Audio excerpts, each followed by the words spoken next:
This video is brought to you by Against the Flow of Mississippi. Against the Flow of Mississippi is a book about Jake Fayard, a Marine veteran who is unhappy with the political machine running the state of Mississippi. He decides to fight the corruption from the inside. Jake will face more challenges than he ever has and will stand up for what he thinks is right.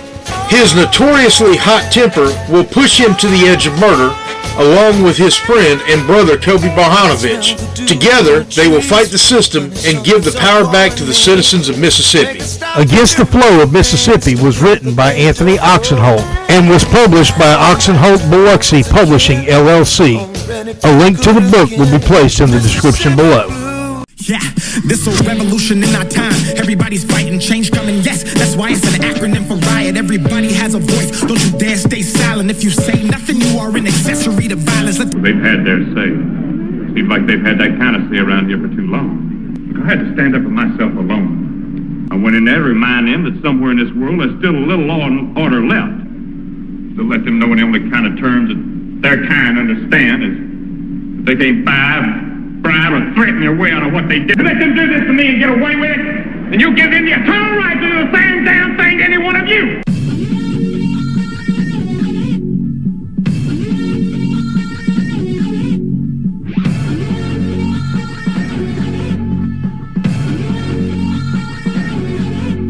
Access 228, your host, Anthony Oksenholt, where we report the facts and we are not for sale. If you have a news story or something that's on your mind, please feel free to give us a call at 228-337-2099.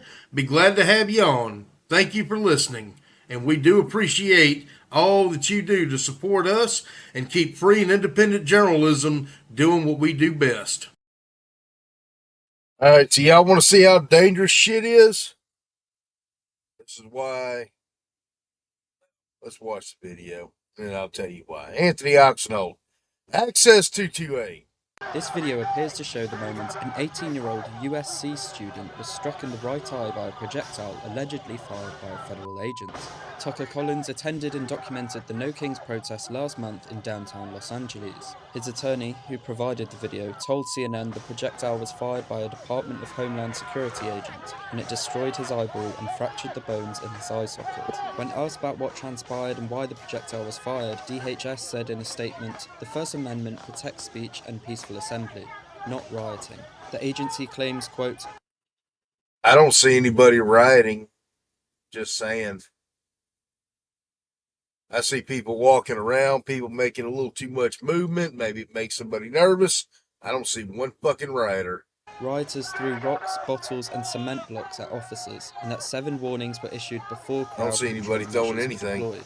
Collins' lawyer said, quote, Tucker suffered a life-altering injury documenting a protest, not participating in violence. DHS did not answer whether the agency provided treatment or has been in touch with Collins since his injury. Collins studies astronautical engineering with a minor in cinematic arts. His attorney says he has kept up with schoolwork as he recovers, despite being partially blinded.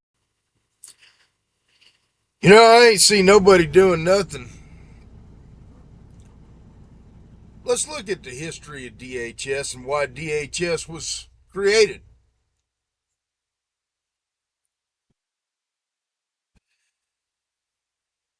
Make no mistake about it, DHS was created to curtail rights that we have guaranteed to us under the Constitution. That's the only reason the Department of Homeland Security was created. And then somehow they moved the Coast Guard under it, which the Coast Guard was actually created as a revenue service. And the Coast Guard is, since 1790, been allowed to circumvent the Fourth Amendment anyway. Thank you, Alexander Hamilton. Aaron Burr should have shot you sooner, about 15 years. Anyway, I consider that the biggest, grossest fucking... Yeah, I'm not going to go there. Anyway, Let's look at why Department of Homeland Security was created and look at everything that's under Department of Homeland Security. The TSA was created to curtail your Fourth Amendment rights when you fly.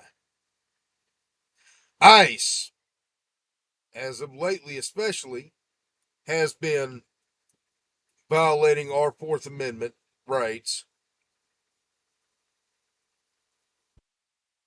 since Trump took office, at least, probably before that, though. And now you give these assholes qualified immunity. Now, I have used less lethal munitions. Taser. I've used wooden dowel rounds. I've used rubber balls.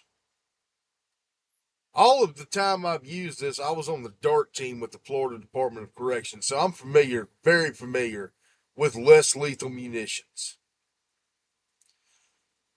There are protocols when you use less lethal munitions on what you're supposed to do. If it's a wooden dowel round, you skip fire it, which means you bounce it off the ground in the direction of your intended target. You always aim center mass. And it doesn't matter what you're shooting, lethal or less lethal, you better know where your round is going. So for this young man to have been hit so hard that he lost his eye, it had to have been directly aimed at him, my opinion. Unless it was a very lucky shot, which I doubt. My point is this. If all these agents,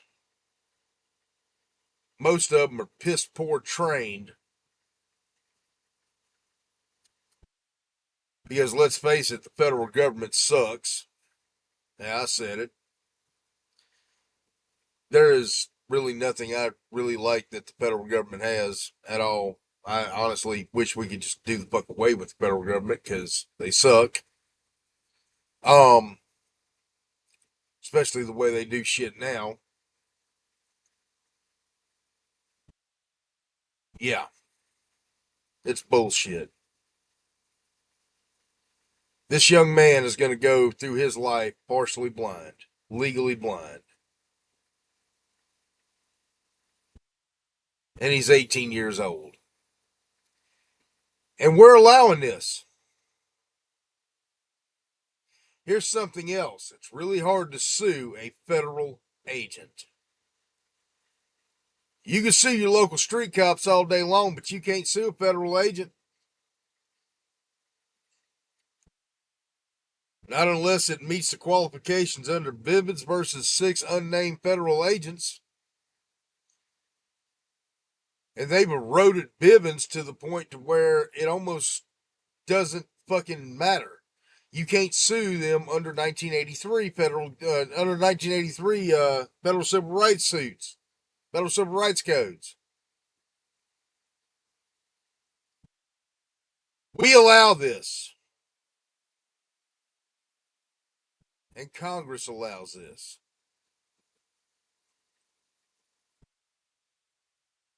Why?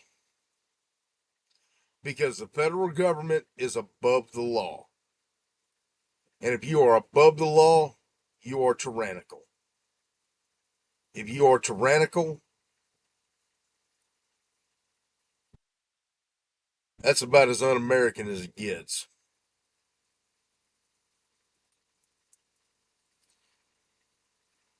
I don't know why federal agents, as much as they're fucking up, especially this year, with ICE, Renee Good, Alex Preddy, I don't know why we're still allowing them to be above the law. Ask your congressman, ask your senator. Are you going to pass a law to include federal agents under 1983 federal statutes? If they tell them no, don't fucking vote for them. It's that simple. Send their ass home. And if you think it can't happen to you, guess again. Y'all have a good day. Anthony Oksenholt, Access 228.